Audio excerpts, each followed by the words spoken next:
ரீசெண்டா பார்த்தீங்கன்னா, ட்ரம்ப் வந்து இங்கேருந்து லண்டன் போயிருக்காருங்க. அந்த ஊர் கிங் அப்படின்ற ஒருத்தர பார்க்க போயிருக்காரு. சார்லஸ் 3 அவர் பேரு.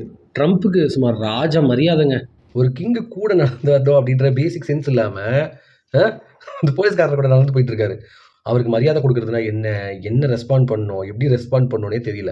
இவர் என்ன வேலை பார்த்துருக்காருன்னு தெரியுமா? H1B visa காஸ்ட்ட 100 times ஏத்தியிருக்காருங்க. முதல்ல அந்த கம்பெனியிலேருந்து இந்தியாவிலேருந்து மக்களை அங்கே கூட்டிட்டு போறதுக்கு ₹1,50,000 இருந்த விசா காஸ்ட்டை 100,00,000 மாத்திருக்காரு. 100 மடங்கு வரைக்கும் ஏத்திருக்காரு. இப்ப என்ன ஆகும் அப்படின்னா, அங்க இருக்கிற டைரக்ட்டா இந்த மாரி வொர்க் பண்றவங்க 8,00,000 பேர் இருக்காங்க. அதுல 4,00,000 இந்தியர்கள் இருக்காங்க.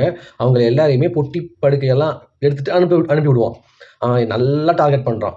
இந்த பக்கம் கை குடுக்குறான் மோடி சார் கூட. இந்த பக்கம் பின்னாடி குத்துறான். கைஸ் இனி இந்த ஊரு, இந்த உலகம்லாம் இப்படி தான் இருக்க போகுது.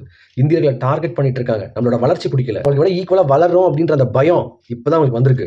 அந்த பயம் இருக்கட்டும். நம்மளோட நட்பு தொடரணும்னு ஆசைப்பட்டீங்கன்னா மறக்காம லைக் அண்ட் சப்ஸ்கிரைப் பண்ணுங்க. Thank you so much for வாட்சிங் தி ஷார்ட்ஸ்.